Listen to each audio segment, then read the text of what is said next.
Hi, this video is about an overview of concepts of gender and an investigation on what we mean by gender, particularly in this course, but also more broadly socially. Before I start talking about what different philosophers and theorists have said, let's think about what we mean by gender. So take a moment to think about, what do you think gender is? And I'm sure there are a range of answers to this in our student group. How do you know or experience your gender? How do you know what other people's gender are? So while you're thinking about that, let's look at what various theorists through the years have said gender is all about. Early Western thought traditionally treated gender and sex as the same thing, that effectively one's arrangement of one's genitals fixed both sex and gender, and that it was immutable and physically predetermined. Though having said that, there have been times through history where there have been more than two conceptions of gender and sex, and also more flexibility about behaviours assigned to gender and sex than what we have in the modern and postmodern times in the West.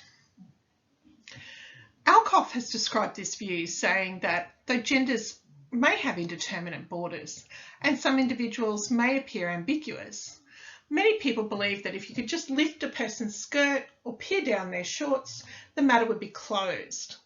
Basically, if you could see their genitalia, you would know a person's sex or gender.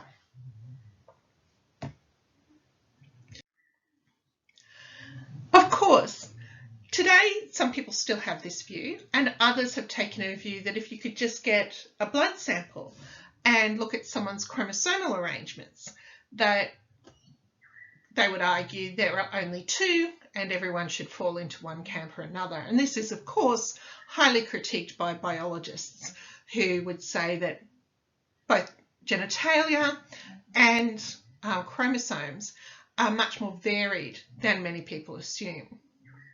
More than this, early feminists split ideas of sex and gender. You may have heard the famous quote from Simone de Beauvoir, "One is not born a woman, one becomes one."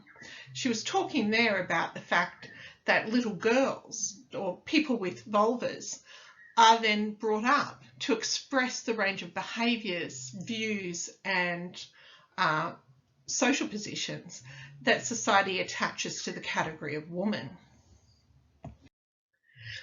West and Zimmerman, who are really quite famous theorists of sex and gender, broke down this idea even further. They talk about sex based on biological markers and actually, of course, acknowledge that these are not always clear and easily determined, that there are many people who are intersex on a range of biological markers. They then talk about, based on the appearance or the physical characteristics of a body, that society then places the baby or the person into certain sex categories. And those categories, by and large in the West, are binary, male and female. That is starting to break down, and the existence of intersex individuals and individuals who perceive themselves as other than male or female is becoming more and more common. But for West and Zimmerman, this idea of sex categorization is not about what a person perceives themselves to be. It is about what society tells them they are. That sex categorization is something established and sustained by the socially required identification displays that proclaim one's membership in one or the other sex category, often, of course, in normative binary categories of male or female. And then gender is the one step further, the individual's activity of managing their situated conduct in light of normative conceptions of attitudes and activities appropriate for one's sex category. So basically, the way this works is a baby is born, it has a penis, that is, its sex will be based on biological markers and will often be thereby assumed male. Sex categorization is the activity of society requiring that person with a penis to be in the sex category of male. And then gender is the activity of that person, if they perceive themselves to be male, of behaving within the normative category of male. That is, of perceiving one's own self and managing behaviours in a way that is appropriate societally for one's sex category. And none of this is necessarily something that is deliberate or intentional. They talked about gender as a powerful ideological device which produces, reproduces, and legitimates the choices and limits predicated on sex category. They're not saying someone goes, oh, well, everyone's calling me male, so I will behave in certain ways and like football. It's the million tiny things which are rained down on a person and the million behaviours which are encouraged that they say then becomes that expression of gender. So that came from their seminal article, Doing Gender, from 1987. So building on what West and Zimmerman looked at, others have also critiqued their ideas of sex categorisation, male and female, or even sex itself as being binary, as being a socially created notion. And this is borne out by many changes throughout many societies, which have categories beyond just the binary categories recognised in the West today. Many people point at the so-called two-spirit people recognised by Native Americans. And I should make a point here that that is a widely adopted term amongst Native Americans today, which has been adopted from particular groups, and that there were a range of recognition of non-binary genders within Native American societies before European conquest. But that is not the only society that recognised a diversity of genders beyond the Western binary.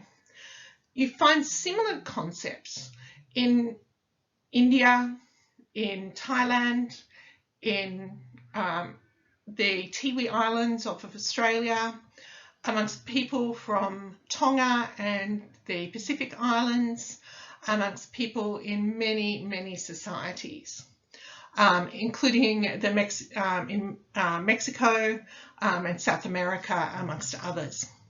So our idea itself of male and female as being the only gender categories is itself something that, while many people argue it's all that exists, is something that, as Whittaker and Gorleman said, we can only imagine that there is a binary because that is what we are used to in our society.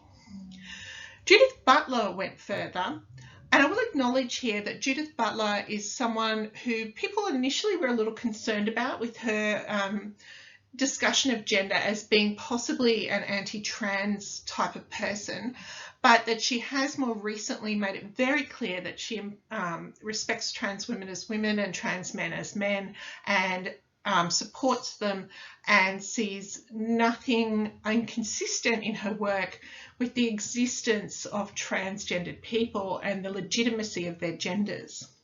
So just thought I'd put that out there.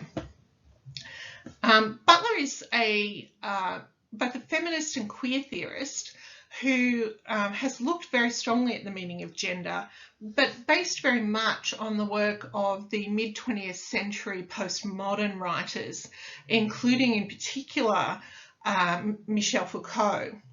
And so sometimes her use of words can be a little bit slippery, I suppose, compared to some other theorists. And we'll look at that in a little bit more detail in feminism. But at the moment, I wanted to highlight that she looks at gender as the product of a distinctive regulatory and disciplinary regime, which is in itself gendered, and that regime is the product of an intensive normative process, which is invoked and cited by bodily practices that also have the capacity to further create norms in the course of their citations. So what does she mean by that? For Foucauldian theorists, when they talk about regulatory regimes and disciplinary regimes, they don't only mean regulatory in the sense that we as lawyers would use that word. They mean a social structure which makes regular. And when they talk about disciplinary, they mean not what we would say, which is a regime of punishments under particular social institutions such as courts, etc. They mean ways in which society disciplines or guides or forces people into certain behaviours, often at an unconscious level. So when she says a distinctive regulatory and disciplinary regime, she says a way that society creates norms or normal behaviours through 100, 1,000,000 ways of making people regular, and through guiding or punishing them for stepping out of those normative categories. And she says that in part this is done by bodily practices that can also undermine, interestingly, when you read her stuff, those normative behaviours.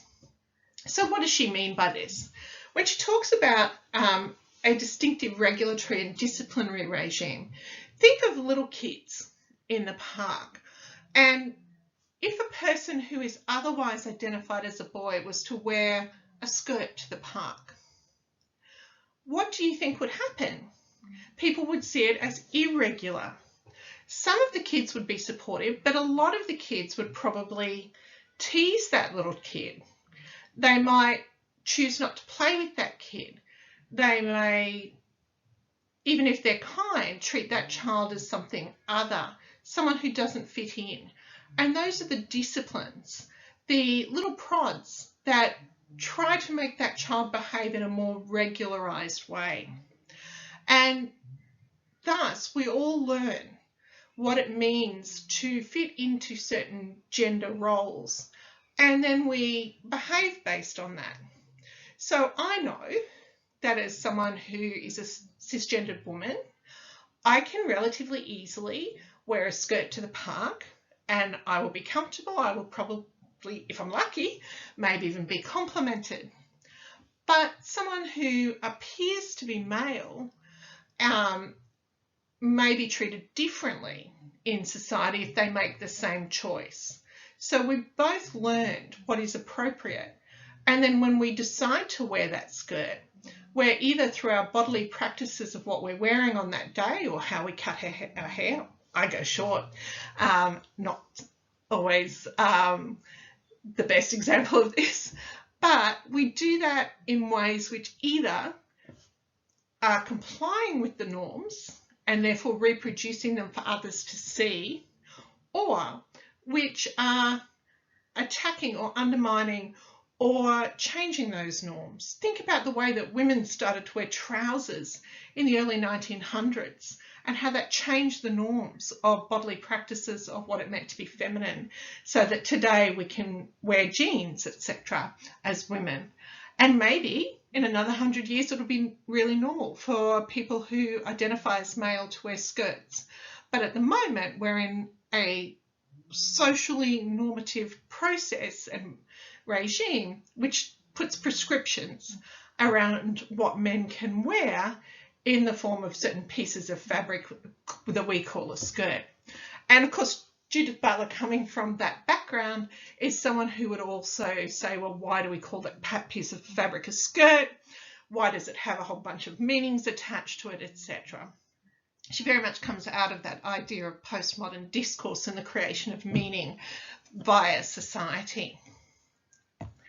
So this schematic is a useful one to talk through some of the concepts that the theorists use a lot of more sophisticated language about. It was created originally in the mid-late 1900s as a tool to help explain the differences between sex, gender identity, gender roles, sexual orientation, etc., at a time when many people had not really thought through these differences. So basically what we were talking about earlier with West and Zimmerman was this difference between sex, that is the assigned attribute based on physical characteristics, often assigned at birth based on appearance of genitalia, which is why they have the circle where it is, but of course may also be based on secondary sexual characteristics later in life, or various types of genetic exploration around chromosomes, etc., or internal characteristics. The original writers were looking at sex as being basically based on the common Western binary of male, female, and those who didn't fit into those clear binaries as intersex. Then, of course, the Western Zimmerman idea talked about how you would be held to certain expressions of that sex, which here, of course, corresponds somewhat to gender roles and certain expectations around what it means to have that sex. For example, sex for Western Zimmerman might be a person has a penis. Sex characteristic might be a person with a penis is male and is expected to do certain things. And then, of course, there is their gender and gender identity. Gender is something perceived internally by the person. That is, often your gender. You will have a feeling of whether you are male, female, agender, bigender, gender fluid, etc. They don't use quite so many terms here. And then how you carry out your expression of that is also tied up with gender roles. They went on also to explain that sexual orientation and gender and sex are not the same thing, which for some people in the 1980s was actually a bit of a shock, because many people assumed that if someone was born with a penis, they would be heterosexual and therefore they would desire women and they would only be a man. Whereas, of course, that is quite wrong.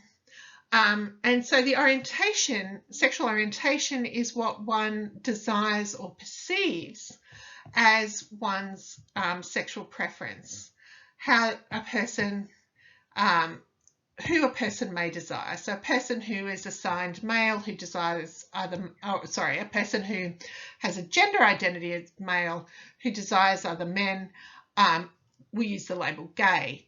And of course here they've also identified lesbian, straight, bi. They don't put pan, but that should also be there, of course. Ace and queer. So that's our idea of sexual orientation.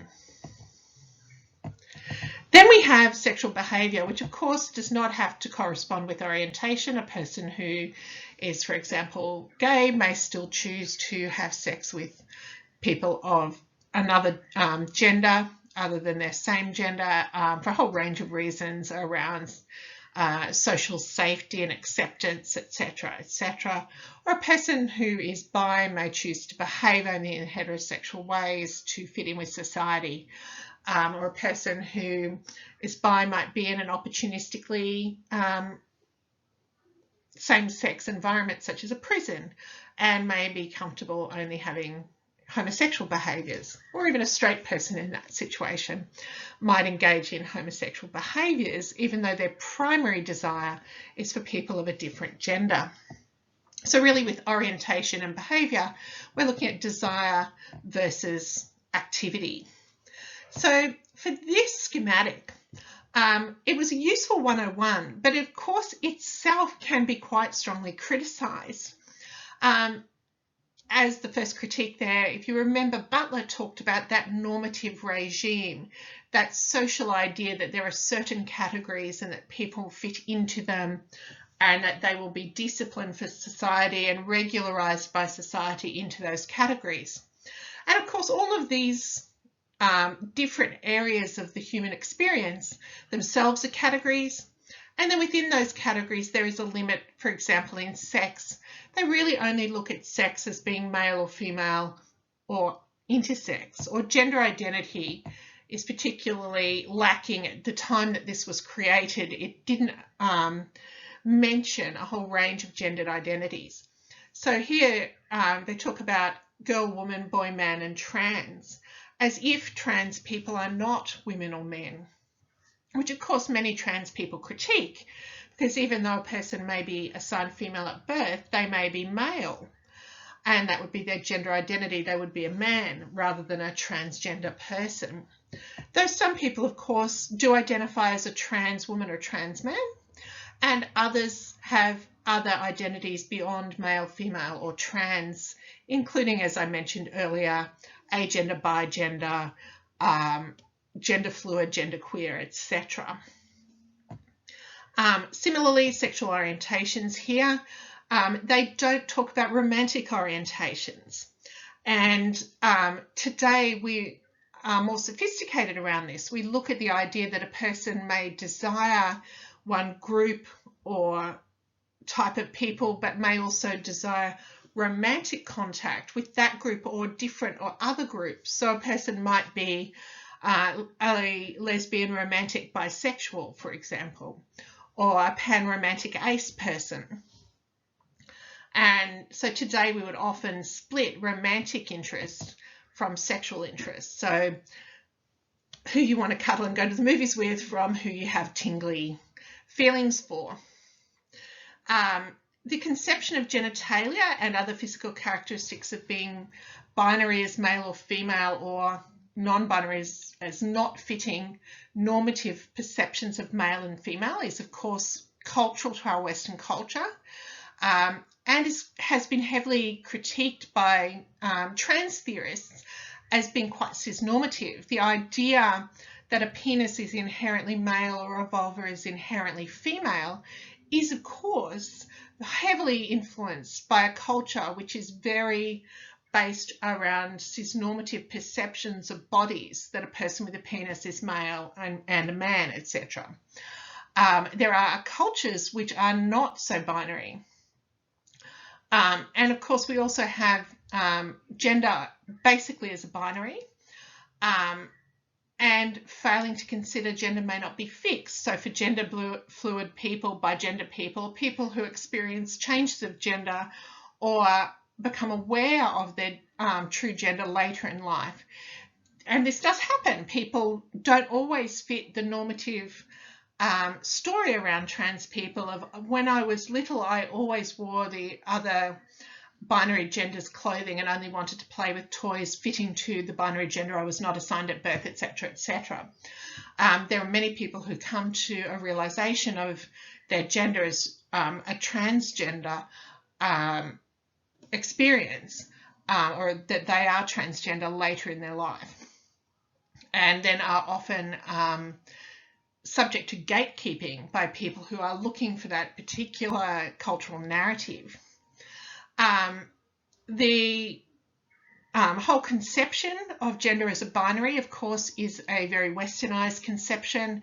It ignores a whole range of conceptions of gender which allow for more than two genders and which allow for a whole range of non-binary genders according to the Western categorization of gender as binary.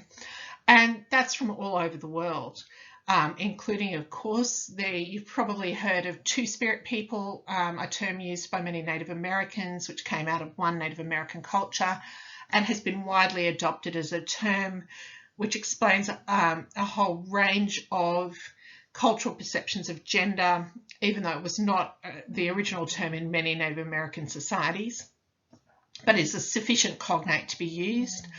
And of course, there are people throughout North and South America, India, Thailand, many parts of Asia, the South Pacific, for example, in Tonga, the Tiwi Islands off the coast of Australia, which recognises multiple genders, which are similar-ish to transgender experiences, but not necessarily the same, and even different times throughout history in Europe, though that has very much become a fixed binary conception of gender in much of Europe today, and for many hundreds of years. The other thing to note is the shape of this character has been critiqued. If you look at it, it looks like the picture of the man on the door of the men's toilets. The hips are narrower than the shoulders. There is no indent for the waist. The normative human is presented as the normative sketch of a male. So it is something that people have critiqued as basically treating the masculine as a non-gendered norm that can be representative of all genders. Why not a figure in a skirt? Why not a figure with an indented waist would be the critique. Here's another graphic from a different author that actually also helps us explore our conceptions of gender. Siobhan O'Leary published this in the Medium publication online. Siobhan is someone who also has a blog and who has done a range of articles and work around gender, the trans experience, and some feminist stuff as well. But I really like Siobhan's Venn diagram that I'm about to walk you through. So Siobhan, as you can see here, talks about gender identity, gender expression, and gender roles, and how they all overlap to create, at the very middle, gender. But so what she talks about when she talks about a gender role is what people from outside the person comes at them, is directed at them, what you are supposed to be doing to comply with the role society gives you for your gender. Gender expression is how you express your gender through your dress, through your behaviours, your gestures, your ways of speaking, your movements, everything about you that says about what your gender is, that you control as your expression.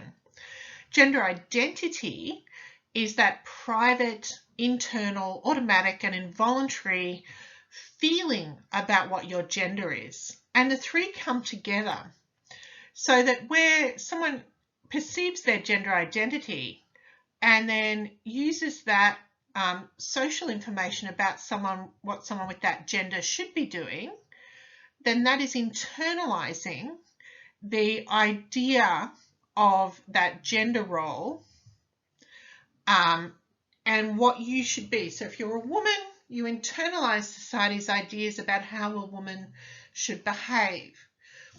On the other side here, we've got when you actually perceive your own gender and you make activities to express that gender, that's your self-expression of your own internal gender identity.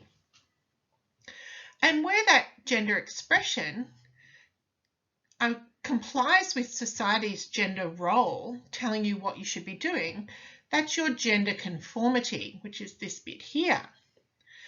And people use that term gender to mean all of those things.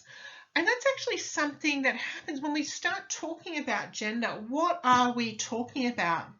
Someone might say, my gender is female, but someone might hear, my gender expression is female, by using the same term gender for expression, or hearing it as society's role, or even mistaking it to mean sex.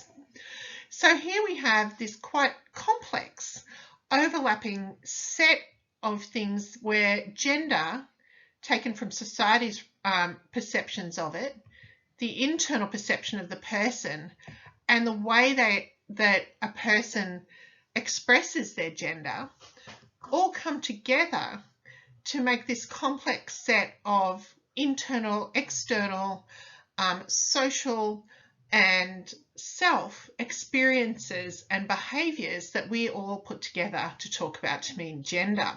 So quite a useful little diagram for that one, which really problematizes and makes us really think through, what is gender? How much of what I do is my internal perception, my